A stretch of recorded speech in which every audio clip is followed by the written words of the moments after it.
Assalamualaikum warahmatullahi wabarakatuh. Alhamdulillah alamin. Puji syukur pada Allah Subhanahu wa taala. Salawat kepada Nabi Muhammad sallallahu alaihi wasallam. Allahumma shalli ala sayyidina Muhammad.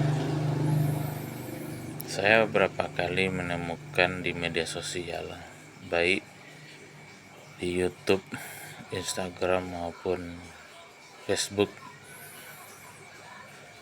itu sanggahan-sanggahan dari orang-orang yang dalam tanda kutip tidak paham dengan Al-Quran. Mereka menuduh beberapa orang Islam itu melakukan apa yang mereka sebut cocok logi terhadap fenomena-fenomena sains dengan ayat-ayat Al-Quran gitu. Nah, ketika saya meluruskan apa yang mereka tuduhkan, malahan beberapa kali saya diserang oleh para pendukung-pendukung mereka dengan nada-nada sinis dan terkesan bahwa saya ini orang yang malas berpikir. Saya dituduh orang yang anti dengan sains, dan saya disuruh untuk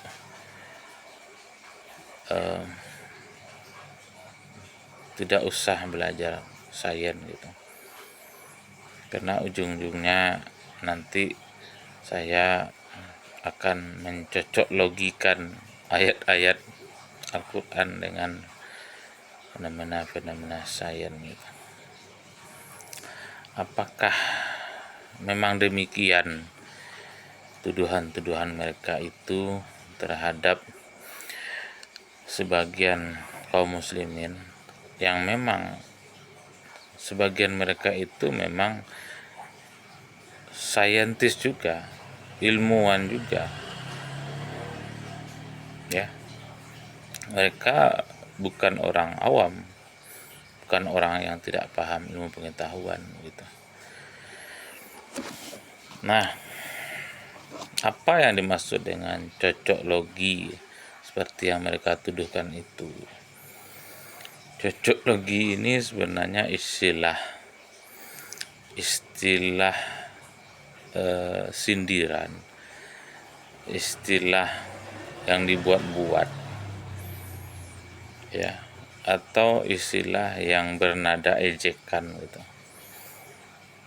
terhadap orang-orang yang kata mereka tuh suka menghubung-hubungkan ayat-ayat Al-Quran atau hadis terhadap fenomena-fenomena alam gitu. Maka mereka memberikan istilah cocok logi gitu ya.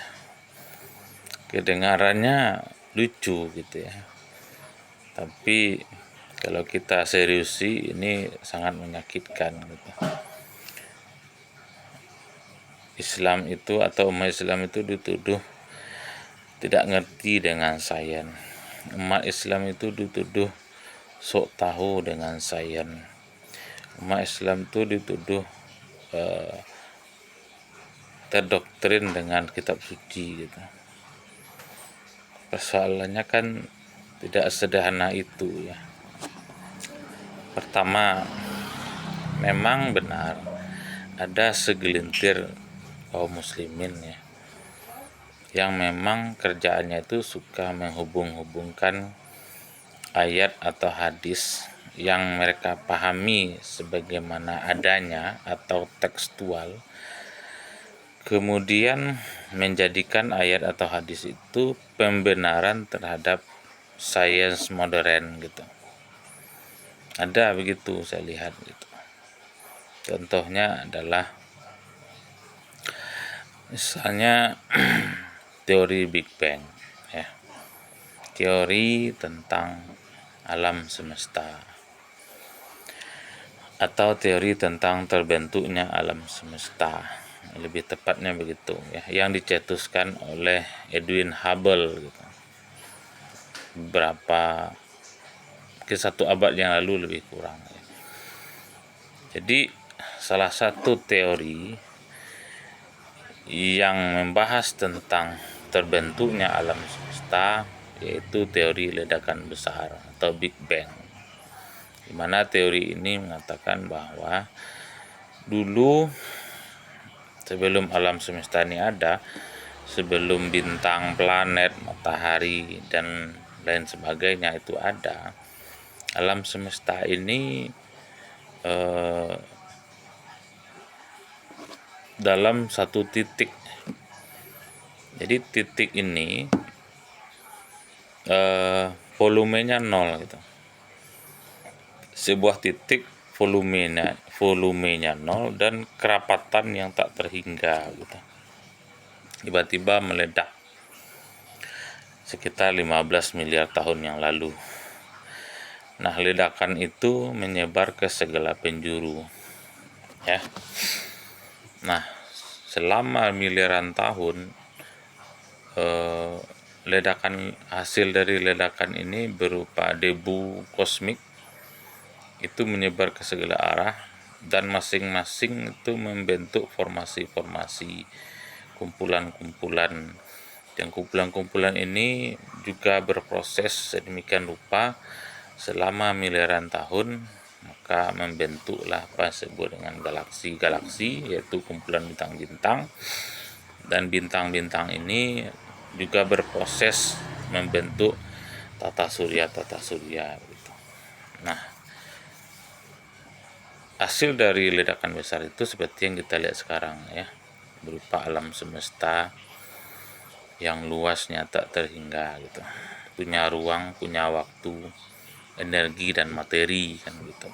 Nah, teori ledakan besar ini entah kenapa dicocokkan dengan ayat Al-Quran, yang mana ayat itu berbunyi kira-kira seperti ini ya.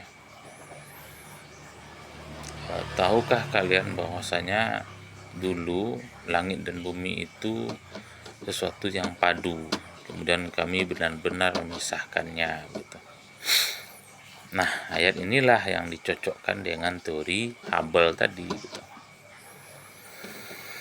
Dan masih banyak lagi teori-teori sains modern yang dihubung-hubungkan dengan ayat-ayat atau hadis itu.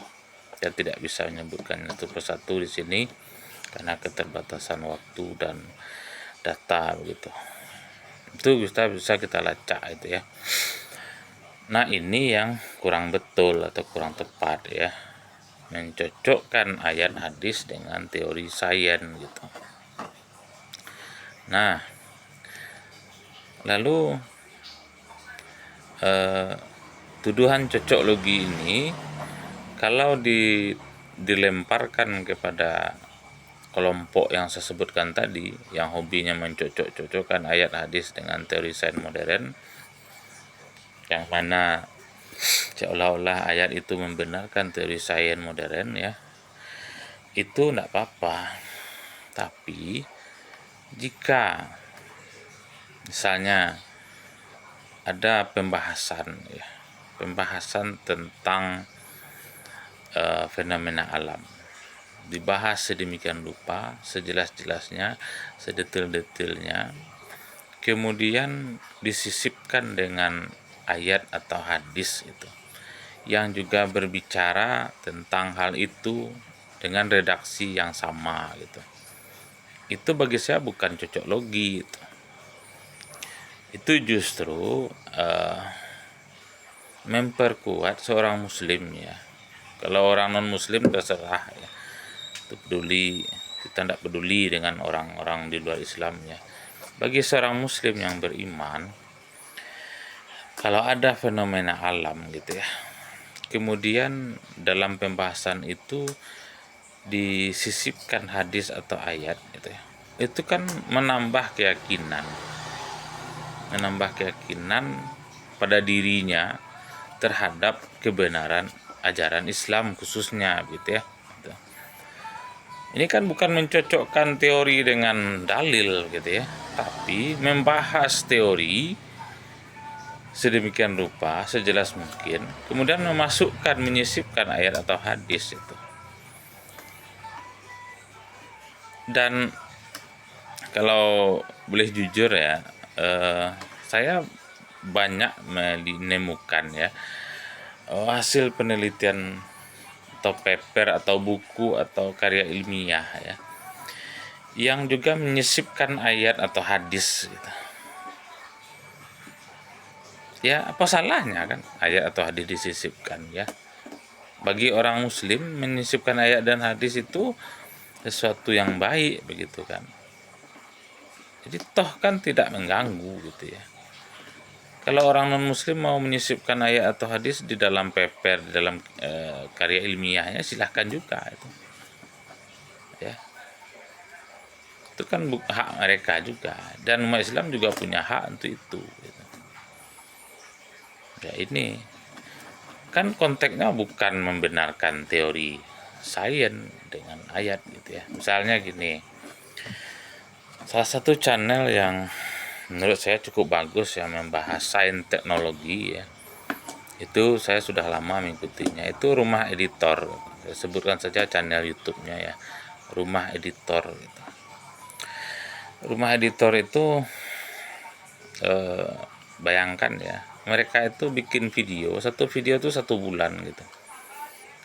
Bayangkan ya, satu video 1 bulan, artinya untuk membuat satu video mereka butuh waktu selama itu gitu. Butuh riset, edit video dan lain sebagainya gitu. Jadi kan serius itu, bukan main-main gitu. Nah, ada 1-2 videonya itu yang membahas tentang teori sains modern gitu ya. Contohnya tentang bumi, gunung ya. Nah, dalam teori tektonik lempeng ya, kebetulan saya juga guru geografi ya. Teori tektonik lempeng atau teori apungan benua gitu ya. Bahwasanya deretan-deretan pegunungan yang kita lihat itu kan terbentuk dari tumbukan lempeng gitu. Jadi ada 2 lempeng yang saling bertabrakan. Lempeng ini saya jelaskan secara sederhana ya.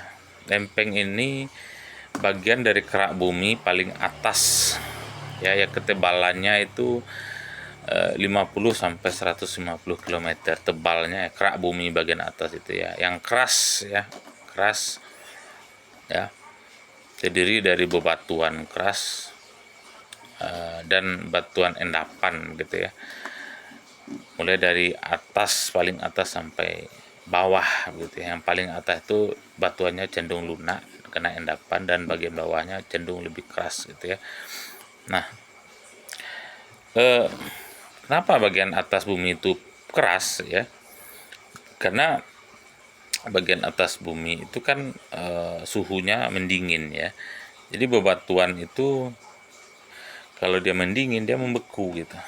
Nah, singkatnya adalah karena kerak bumi ini tidak satu bagian besar yang melingkupi bumi, malahan terdiri dari pecahan-pecahan yang cukup banyak ya. Nah, pecahan-pecahan ini kan bergerak satu sama lain gitu. Kenapa bergerak satu sama lain? Karena pada panas inti bumi. Panas inti bumi inilah yang menggerakkan kerak bumi itu gitu. Ya.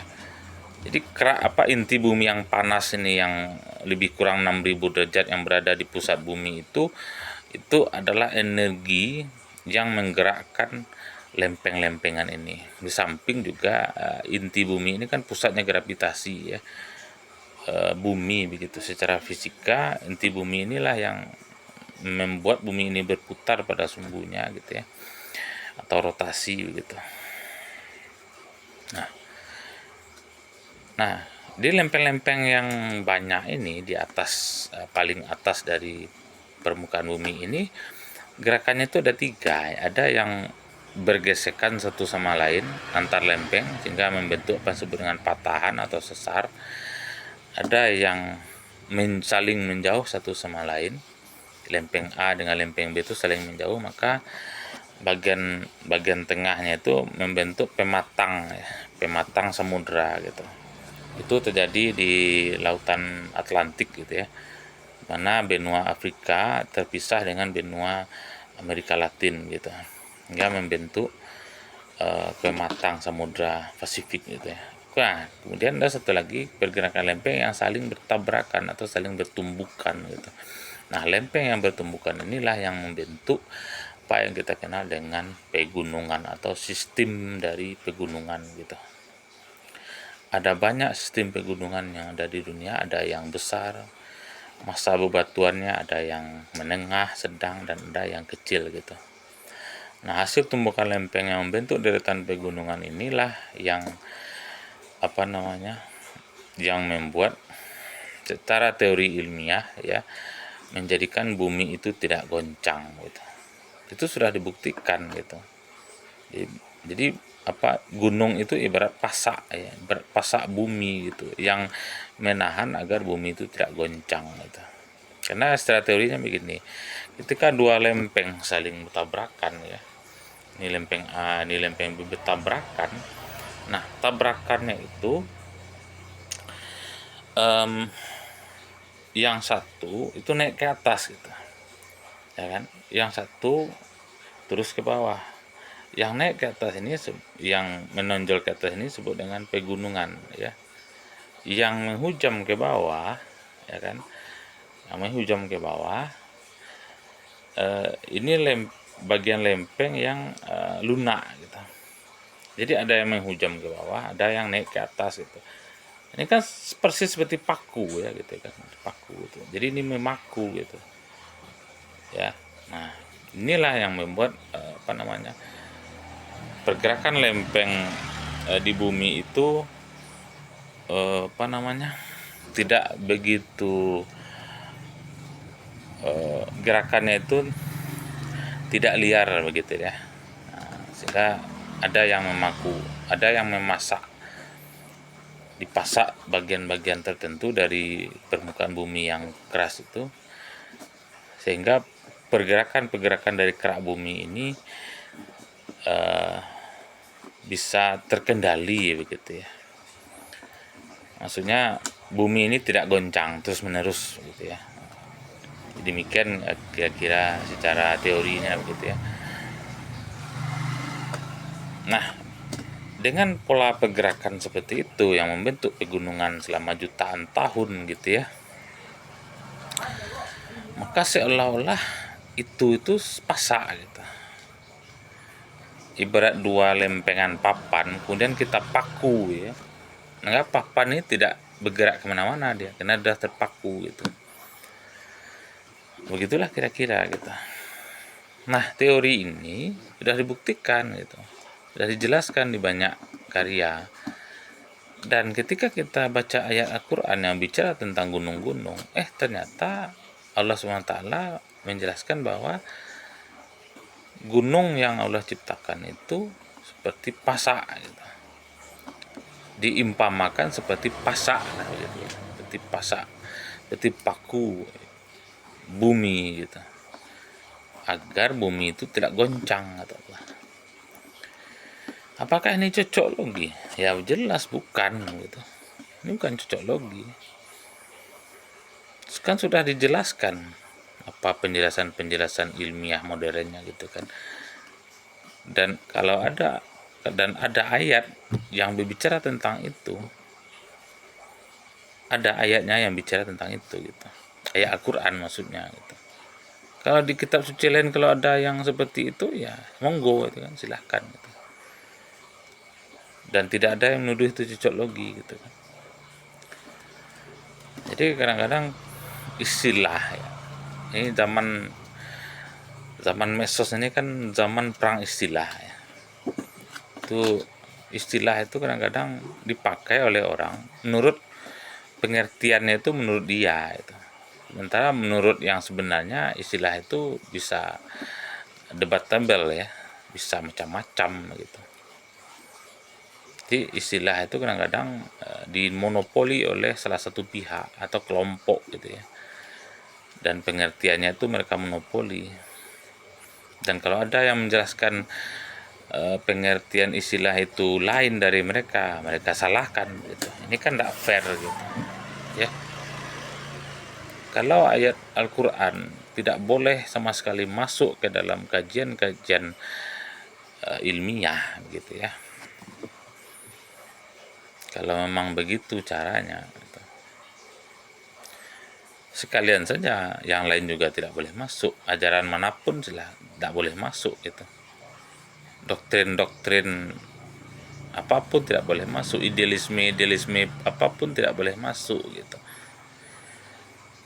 Nah, nyatanya kan enggak ya. Kadang kita ini kan sebagian ini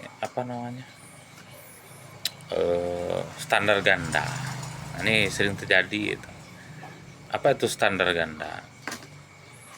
Kalau bahasa Minangnya kan tiba orang tidak boleh, tiba dewa buliah itu. Ini kan tidak boleh. Ini namanya otoriter ya. Orang melakukan itu kamu salahkan, kamu melakukannya kamu benarkan gitu. Padahal perbuatannya sama-sama gitu. Ini namanya standar ganda ya, gitu. Saya rasa hampir tidak ada tulisan ilmiah yang tidak ada muatan-muatan ideologisnya. Nyaris tidak ada. Ya. Hatta Darwin sekalipun misalnya. Ya. Kalau orang memuja-muji Darwin misalnya dengan teori evolusinya gitu ya. Dalam bukunya Origin of Species itu kan orang membangga-banggakan teorinya itu. Ya bisa saja kita yang membangga-banggakannya itu tidak ngerti, tidak paham bahwasanya Darwin itu punya misi tertentu gitu. Jadi sebenarnya kalau kita mau jujur ya, dari dulu sampai sekarang ya, apapun lah namanya itu, mau sains, teknologi itu ada misi terselubung. Ya, misinya kan macam-macam ya, tergantung ideologi si penulis begitu kan. Tidak ada. Jadi kalau bicara objektif ya, tidak ada orang itu yang bisa objektif itu kan. Semua orang itu dipengaruhi oleh bacaan dan cepat temannya gitu. Kalau ada orang nulis katanya objektif gitu ya. Nah, objektifnya sejauh mana kan gitu ya. Jadi begitu. Semua tulisan, semua karya itu ada muatan ideologinya sekecil apapun gitu. Ya barangkali mereka tidak pakai ayat ya, tidak pakai hadis mungkin ya. Tapi mereka pakai pemikiran ideologisnya gitu. Ya. Contoh ya. Kalau sekarang itu kan ideologi kapitalisme ya. Ideologi yang memuja-muji materi gitu ya. Nah, sains sekarang, sains modern itu sains yang syarat sekali dengan muatan materialisme. Apa itu materialisme? Materialisme ini paham pandangan hidup seseorang yang mengukur segala sesuatu itu dengan materi gitu. Ya. Jadi apa itu materi? Segala sesuatu yang bisa diindra. Kalau ada sesuatu yang tidak bisa diindra, itu mereka tolak keberadaannya begitu. Sampai segitunya kaum materialisme ini gitu. Ini kan ideologi, ini kan paham. Taruhlah kamu ndak mau bilang materialisme itu ideologi, ya silahkan gitu. Tapi doktrin-doktrin materi ini kamu sampaikan kepada orang, kamu yakinkan kepada orang, itu kamu sudah secara tidak langsung kamu sudah mendoktrin orang, memaksa orang untuk meyakini apa yang kamu yakini itu. Ini penyakit orang modern itu, materialisme ya. Mengukur keberadaan sesuatu, keyakinan sesuatu itu ada atau tidak dari materi. Apa tuh materi? Suatu yang bisa diindra. Makanya orang-orang yang sudah parah penyakit materialismenya sampai mereka ragu dengan keberadaan Tuhan, tidak yakin dengan akhirat, tidak yakin dengan surga neraka, malaikat dan lain sebagainya gitu. Nah, sains modern syarat sekali dengan muatan materialisme. Ya. Makanya saya menulis buku ya, walaupun buku itu buku biasa ya, sangat biasa malahan, tidak pernah diuji ya kan. Judulnya Mentauhidkan Sains gitu. Apa yang ingin saya sampaikan dari buku itu adalah memang sains untuk sains ya. Sains itu segala sesuatu yang berhubungan dengan hal-hal yang bersifat indrawi. Tapi bagi seorang muslim itu punya pandangan hidup. Sebagaimana orang kafir juga punya pandangan hidup. Apa pandangan hidup orang kafir? Materialisme. Makanya mereka menolak agama, karena agama itu bagi mereka doktrin. Kalau orang kafir saja punya prinsip seperti itu, apakah salah orang beragama punya prinsip juga yang bertentangan dengan orang kafir gitu kan? Masa orang kafir boleh berprinsip, kita tidak boleh orang beragama ini? Malah kadang-kadang orang kafir itu memaksakan kehendaknya agar doktrin mereka, paham mereka itu kita yakini juga. Ini tidak fair ini gitu kan. Ini kadang-kadang hidup ini tidak fair. Sering hidup nih, apalagi zaman sekarang standar ganda gitu. Macam Amerika yang punya standar ganda kan. Kalau Amerika menyerang negara lain boleh, orang lain menyerang negara lain tidak boleh gitu kan. Standar ganda. Hati-hati ya, kita hidup di akhir zaman ini ya, kita harus cerdas. Nah, salah satu bentuk kecerdasan itu adalah kita punya keyakinan, kita punya agama. Terserah orang menilai itu doktrin atau apalah, mau cocok logi ya, terserah itu kan. Yang jelas kita punya agama, kita punya kitab suci, kita punya petunjuk. Nah, bicara Al-Quran, orang selalu menyandingkan ketika membahas Al-Quran itu seperti membahas kitab suci agama lain gitu. Padahal Al-Quran itu beda. Saya mengatakan Al-Quran itu beda dari kitab suci lain bukan karena saya ini beragama Islam gitu ya. Bukan hanya karena saya punya beragama Islam. Bukan itu saja.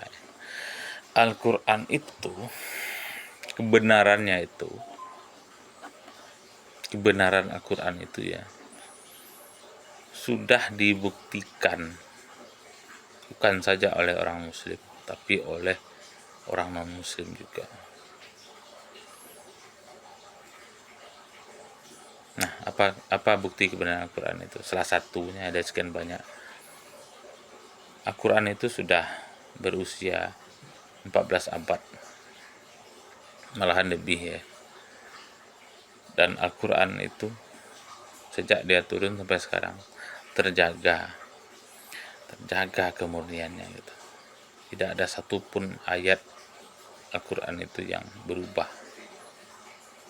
Seperti apa Rasulullah mengajarkan ke sahabat, seperti itu juga Al-Quran yang kita baca sekarang gitu ya. Kalau ada perbedaan, paling perbedaan qiraat ya.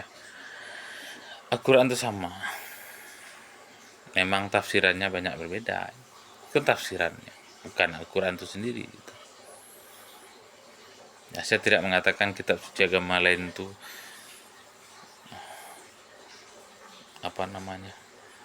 tidak sama dengan Al-Quran ya. Ya jelas tidak sama gitu ya.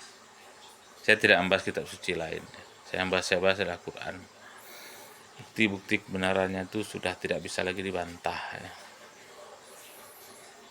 Nah, silahkan bagi yang tidak mau menerima ya silahkan ya. Saya juga tidak maksa ya. Tidak ada paksaan dalam Islam nih. Kenapa Islam itu tidak memaksa orang masuk Islam? Karena yang benar dan salah itu sudah jelas ya. Itu hebatnya bahasa Al-Quran itu ya. Yang benar yang salah itu udah jelas, ngapain masa orang gitu. Artinya orang tuh suruh berpikir gitu. Ya, barangkali itu saja keluh kesah sebagai seorang konten kreator amatir ya. Yang followernya hanya ratusan orang biasa. Baik, demikian. Assalamualaikum warahmatullahi wabarakatuh.